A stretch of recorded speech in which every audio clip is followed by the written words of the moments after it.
Thank you. And is that the same? Like, what about on Facebook? Would you see that an ad there, and then that would go to the landing page as well? Yeah, with and like I mentioned earlier, like this strategy can work with other channels, and Facebook would be another one too, that you can totally do. And then, and the tricky part though that some people might question or ask about too is, proper attribution. And attribution is a key thing to be mindful of, and it can be difficult because with, let's say, for example, Nintendo, a lot of the ways that attribution works is providing, either tags or tracking tags or just a piece of code on a site so that able can follow that user around. So, hey, if they converted or not, or took that appropriate action.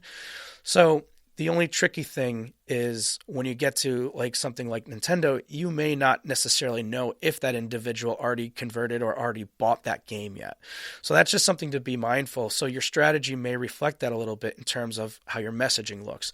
And also maybe those individuals clicking on that link to Nintendo, you might not necessarily want to engage with them too much or too frequently because they're already showing signs that they're showing interest in potentially purchasing that game. You don't want to push them too far. But to answer your question directly, as far as like other channels or can you use that strategy for other platforms like Facebook? Yes, you can definitely do that.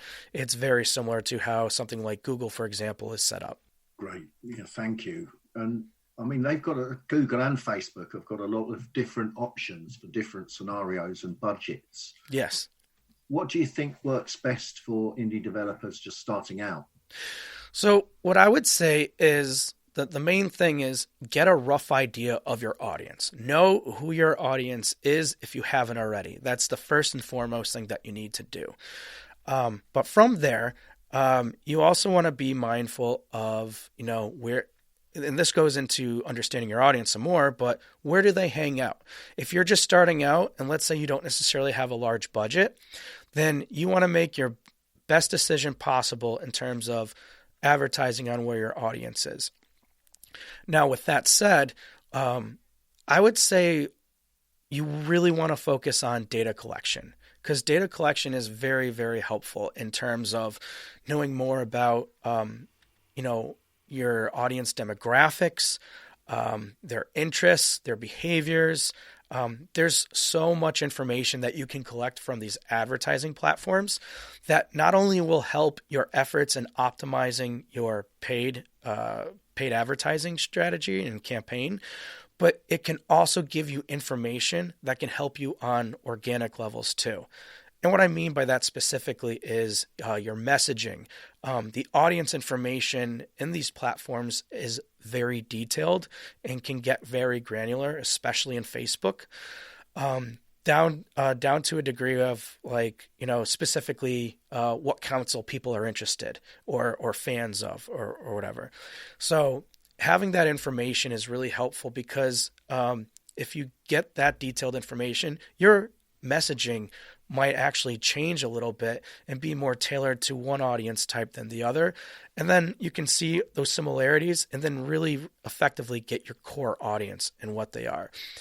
But to take it even a little bit further and starting out, what things to consider, I think the main thing is, like I said, collecting that data, but also being mindful of what ad types to use. So one way you can collect some decent data still, and it wouldn't really cost that much, is YouTube, YouTube video ads, and like types are like YouTube TrueView ads, and also using their discovery ad feature, because what that allows you to do is you're focusing on views, so you're just like I said, awareness in this perspective, and you can do so for very little amounts of money, as much as like 1 to 2 cents a view. And that can have a huge impact to really create that awareness about your game. Another thing to consider is also for Facebook, I would say would be ads that really tailor to your audience. So if you know your audience is primarily on mobile devices, then using something like instant experience ads, they're also I'm trying to think. They keep changing the names, but that's the most current one as far as the ad name types. Instant experience is strictly tailored to mobile users. These ads are.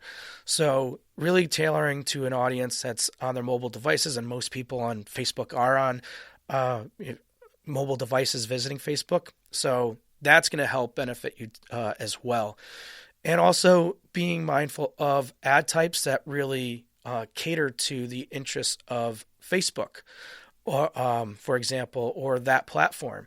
And so there's ad types called lead ads, in which keep users on Facebook, but they can still follow through a call to action you have in the ad. You can still collect information like an email list, and then you can be able to, get that information, keep them on the site, and in doing so, Facebook can potentially reward you by having a lower cost per click or just cost associated with serving those ads. So being mindful of those things are really good ways to, start out, make the most out of it. But if I was to pick one thing out of those options that can be applied to, on the Google front and Facebook front, I would say video ads, because and I think you even get it at a lower cost for showing your video on YouTube than you would on Facebook.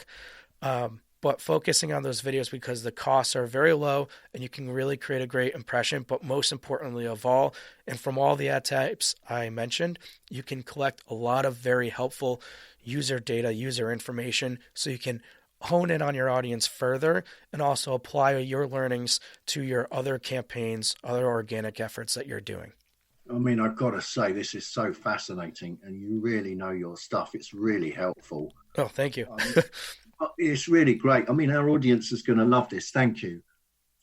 What kind of data are you able to start building when you're working on a brand new game and you have no specific customer profile initially? Let's say, like, I'm making a Second World War game at the moment.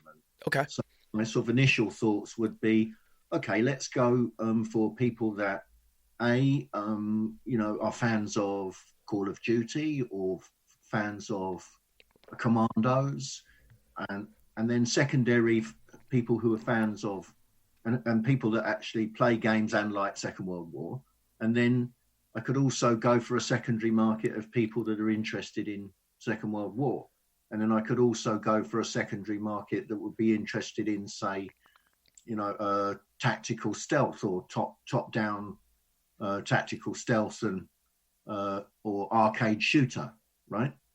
Yeah, I mean, that's probably the best way to kind of go about it. But there's some things to be mindful of, because I think at face value, a lot of people, they just think, hey, what are the similarities to my game, whether they're targeting other games that it relates to, the genre of game, or as you mentioned, very specifics. So one would be sometimes what is very ideal in terms of, because everybody at first is pretty much going to want to get down to close as the core audience as possible. But you might not necessarily be able to do that because some of the audiences available aren't that specific. Well, usually it just comes down to simply a matter of not enough volume. So like Google or Facebook might not create a segment that you can target to that level. So how do you get there is then the question. So it's about being kind of creative with who you're targeting, because sometimes some of those specific audience don't necessarily reveal everything. So the approach I like to take to really understand building up that user base in terms of more of an audience and what that core really is starting off a little broad, but not too broad. And also when you can start in let's say your game is going to release on a particular console. You can start targeting one console. Okay, we're only going to target PlayStation, but then layering another audience with that. And what's really good about that is you can start big and then really hone down and chop away at your audience, but you might not want to get too far with some of the examples that you provided, because it could be limiting where you find out that, okay, of everything I'm targeting that's very specific to my core, this only makes up for a very small population. And now I can effectively, yes, I have a core audience, but I might not necessarily be able to get in front of, the amount of people I need to kind of hit other objectives and other, goals that I have in mind. So, like I said, I would start off maybe a little bit broad and find some other ones to kind of hone in and go from there and kind of layer those audiences. And by doing that, it gives you a better idea of what exactly like what to target. So there's going to be some guessing involved, clearly, because like I said, these platforms don't necessarily provide very specific segments. So and sometimes what you can do too, and this is one tool you can use on Facebook that can be really helpful, is you can plug in some of these already determined audiences that they have, these segments that you can target. And I believe it's called Audience Insights. And you can go into that. And this is all within like Facebook Ads Manager tool, or the whole platform essentially. And you can plug that audience in and then see the affinity or other types of audiences that relate to that from a page perspective, demographic data, and all those other things. And if you start evaluating all these different audiences and kind of connecting the dots, you then are able to determine, well, originally you thought your age demographic was like, let's say 25 to 35. For a war game, it probably maybe pushed out a little bit later, right?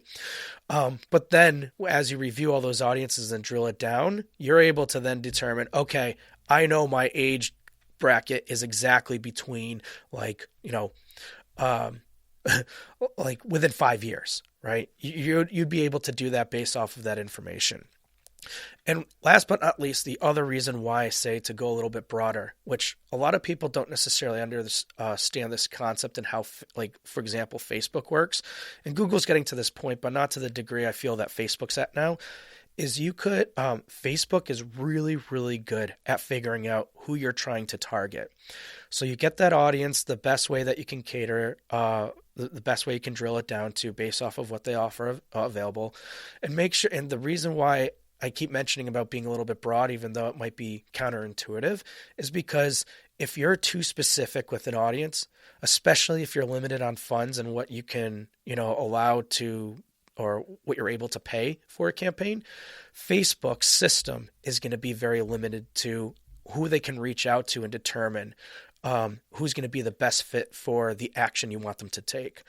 The more information Facebook has, then the better they'll be able to serve your ad to an individual that is likely to take an action.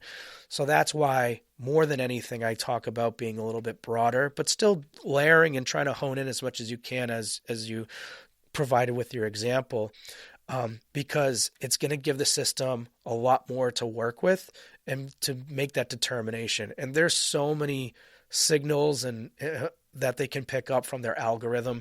It's almost kind of ridiculous what they're able to do, and they keep updating it and perfecting it as moving forward. So that's the main ways I would go.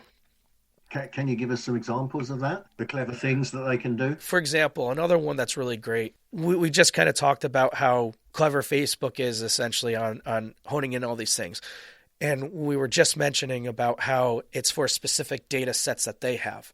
Well, what we can do, or you can do, is let's say you take that to a new level where you have users, that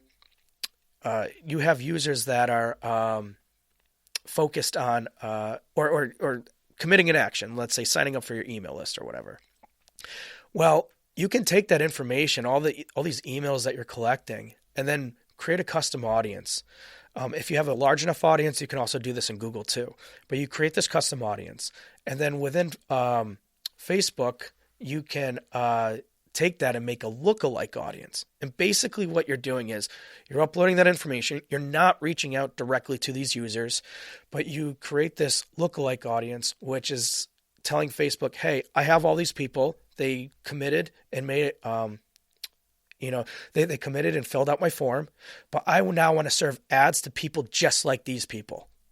And what they'll do is you upload it into their system, and they look at all it's kind of scary in some ways, but they look at all their profile information, all their behaviors, and then they say, okay, we have our set of data, and now we're going to go ahead and market directly to individuals that are just like these people. And that's like some of the crazy stuff that you can do.